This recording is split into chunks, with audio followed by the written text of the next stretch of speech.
নতুন বাংলাদেশের যে চিন্তা ধারণা এবং সংস্কারের মাধ্যমে একটি নতুন বাংলাদেশ গড়ার প্রত্যয় শেখ হাসিনার পতনের অনেক আগে থেকে বিএনপি করেছে।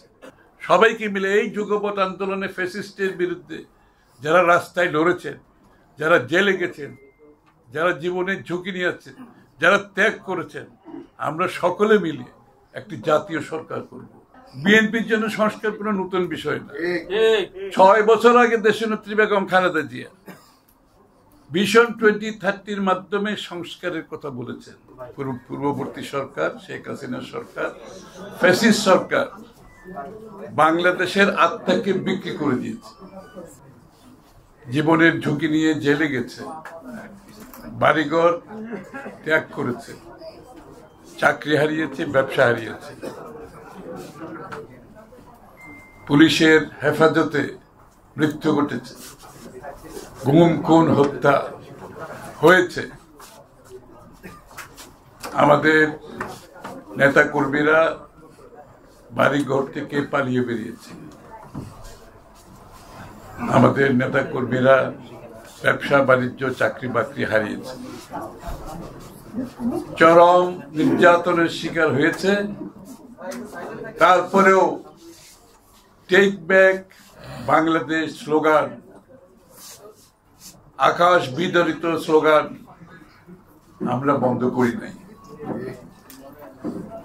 এই স্লোগানের পেছনে, এই স্লোগানটা কেন আমরা আমাদের হৃদয়ে স্পর্শ করেছে, কেন টেক ব্যাক বাংলাদেশ আমাদের হৃদয়ে স্পর্শ করেছে? আমাদের হৃদয়ে স্পর্শ করেছে এই জন্য আমরা বাংলাদেশের আত্মাকে বিক্রি করে দিয়েছি।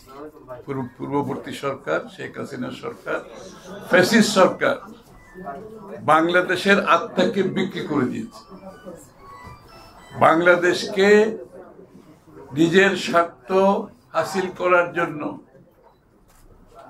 তারা সমস্ত অধিকার কেড়ে নিয়েছে এবং বাংলাদেশের স্বার্থ বিসর্জন দিয়ে অন্য দেশের স্বার্থকে অগ্রাধিকার করে তারপর ক্ষমতায় থাকার অপচেষ্টা চালিয়ে গেছে দীর্ঘদিন ধরে। তাই বাংলাদেশের মানুষ তারা নিজের বাংলাদেশকে ফিরিয়ে পেতে চাইছে। যে বাংলাদেশের জন্য যুদ্ধ করেছে, যে বাংলাদেশের জন্য প্রাণ দিয়েছে, যে বাংলাদেশের ভাবনা, চেতনা, আকাঙ্ক্ষা বাংলাদেশের মানুষ ধারণ করে যুদ্ধ করে প্রাণ দিয়ে দেশ স্বাধীন করেছে, সেই বাংলাদেশকে ফিরে পাওয়ার স্লোগান হচ্ছে টেক ব্যাক বাংলাদেশ। জিয়া রহমান সাহেব যেভাবে করেছেন,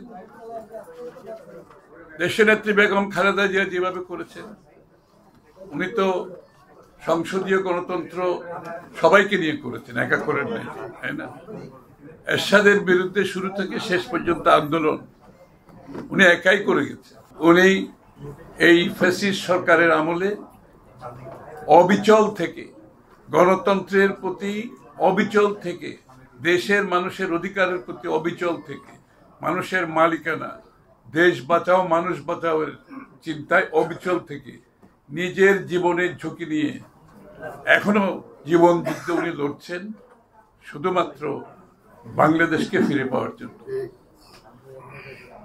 তারেক রহমান সাহেব এই যে সংহতি কে ভালোভাবে ধারণ করেছেন। উনি পুরো জাতিকে চিন্তা করছেন, কোনো গোষ্ঠীকে চিন্তা করেন নাই।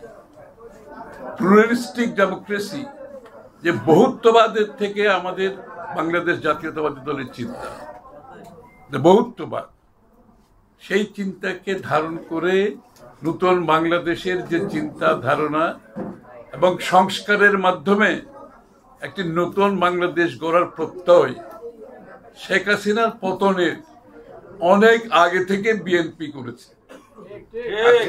আজকে তো দেখি সংস্কারের কথা বলছেন, মনে হচ্ছে সংস্কার একটা নতুন বিষয়। বিএনপির জন্য সংস্কার কোনো নতুন বিষয় না। 6 বছর আগে দেশনেত্রী বেগম খালেদা জিয়া ভিশন 2030 মাধ্যমে সংস্কারের কথা বলেছেন। বাংলাদেশকে নিয়ে আমাদের ভবিষ্যতের ভাবনা দেশনেত্রী বেগম খালেদা জিয়া 6 বছর আগে দিয়েছে। যারা আজকে নতুন নতুন সংস্কারের কথা বলছেন তাদের অবগতির জন্য আমি বিষয়টা বলছি। জনাব তারেক রহমান সাহেব 1 বছর অধিক বেশি সময়ে 31 পয়েন্ট সংস্কারের প্রস্তাব দিয়েছেন এবং আপনারা সবাই জানেন 31 পয়েন্ট সংস্কার উনি আবারও জাতীয় সংহতি, জাতীয় ঐক্যের মাধ্যমে 31 পয়েন্ট কিন্তু বিএনপি একা করে নেই। আমাদের এখানে আমাদের যুগপৎ আন্দোলনে যতগুলো দল ছিল সবাইকে নিয়ে আমরা 31 পয়েন্ট করেছি। অর্থাৎ ওই যে সংহতি, জাতীয় ঐক্যের চিন্তা তারেক রহমান সাহেব সবসময় করে আসছেন। বিএনপি একা নয়, কারণ বিএনপি একা তো বাংলাদেশ না, বাংলাদেশ তো সবাইকে মিলে। এই চিন্তার জন্য মাধ্যমে উনি বলেছেন আমরা সকলে মিলে সংস্কার প্রস্তাব দেই যাতে জনগণের মধ্যে আস্থা থাকে। এটা বিএনপির একা সংস্কারের বিষয় না, এটা সমস্ত জাতির ঐক্যমত্য একটি চিন্তার প্রতিফলন। এর বাইরে ছিল শুধু আওয়ামী লীগ এবং তার কয়েকজন দোসররা, আর সবাই কিন্তু 31 পয়েন্ট সংস্কারের সাথে ঐক্যবোধ পোষণ করে আমরা সবাই মিলে সেই সংস্কারের কথা বলেছি 1 বছরের অধিককাল সময় আগে। আরো তাদের অবগতির জন্য বলছি, শুধুমাত্র তাই নয়, তারেক রহমান সাহেব শুধু সবাইকে মিলে ঐক্যমতের পরিপ্রেক্ষিতে সংস্কার প্রস্তাব দেয়নি, এটার বাস্তবায়নের চিন্তা করেছেন কিভাবে।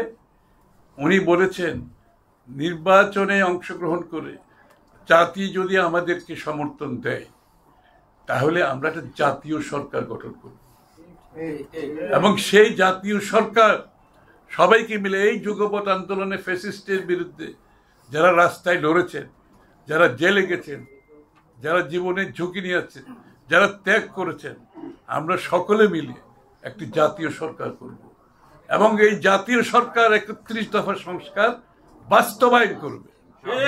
বিএনপি একা না কিন্তু।